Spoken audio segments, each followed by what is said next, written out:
Hi guys, आज की कहानी का विषय है 3 मछलियाँ। एक नदी से किनारे उसी नदी से जुड़े एक बड़ा सा जलाशय था। जलाशय में पानी गहरा होता है, इसलिए उसमें कई मछलियाँ का प्रिय भोजन जलीय सूक्ष्म पौधे उगते हैं। ऐसे स्थान मछलियों को बहुत रास आते हैं। उस जलाशय में भी नदी से बहुत मछलियाँ आकर रहती थी। अंडे देने के लिए तो सभी मछलियाँ उस जलाशय में आती थी। वह जलाशय लंबी घास व झाड़ियों द्वारा घिरा होने के कारण आसानी से नजर नहीं आता था। उसी में 3 मछलियों का झुंड रहता था। उनके स्वभाव भिन्न थे। अन्य संकट आने के लक्षण मिलते ही संकट टालने का उपाय करने में विश्वास रखती थी। प्रत्यु कहती थी कि संकट आने पर ही उससे बचने का यत्न करो। यदि का सोचना था कि संकट को टालने या उससे बचने की बात बेकार है। करने कराने से कुछ नहीं होता, जो किस्मत में लिखा है वह होकर रहेगा। एक दिन शाम को मछुआरे नदी में मछलियां पकड़कर घर जा रहे थे। बहुत कम मछलियां उनके जालों में फंसी थी, अतः उनके चेहरे उदास थे। तभी उन्हें झाड़ियों के ऊपर मछली खोर पक्षियों के झुंड जाता दिखाई दिया। सबकी चोंच में मछलियां दबी थी। वे चौंके। एक ने अनुमान लगाया, दोस्तों, लगता है झाड़ियों के पीछे नदी से जुड़ा जलाशय है, यहाँ इतनी सारी मछलियां पल रही हैं। मछुआरे पुलकित होकर झाड़ियों में से होकर जलाशय के तट पर आ निकले और ललचाई नजर में मछलियों को देखने लगे।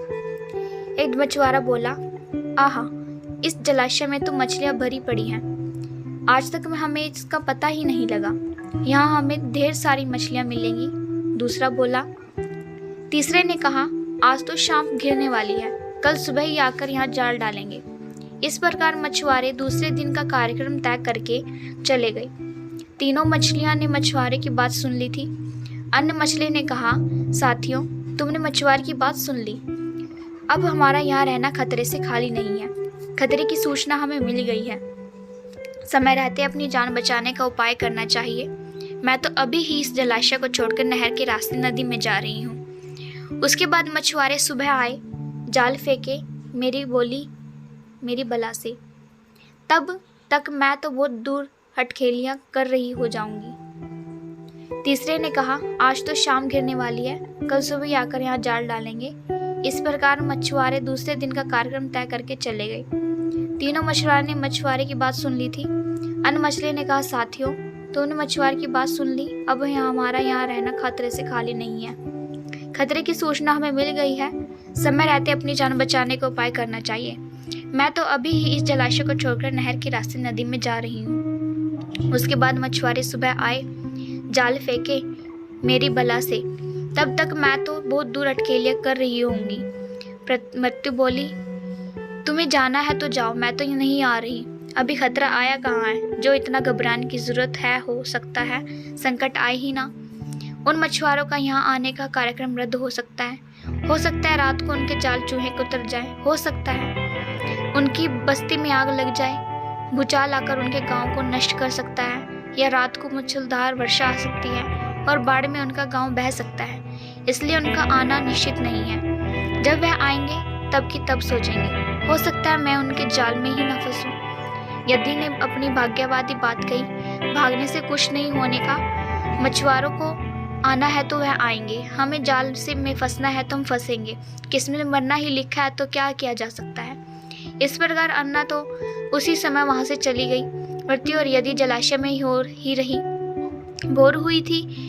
मछुआरे अपने जाल को लेकर आए और लगे जलाशय में जाल फेंकने और मछलियां पकड़ने। प्रत्यु ने संकट को आए देखा तो लगी जान बचाने के उपाय सोचने। उसका दिमाग तेजी से काम करने लगा। आसपास छिपने के लिए कोई खोखली जगह भी नहीं थी। तभी उसे याद आया कि उस जलाशय में काफी दिनों से एक मरे हुए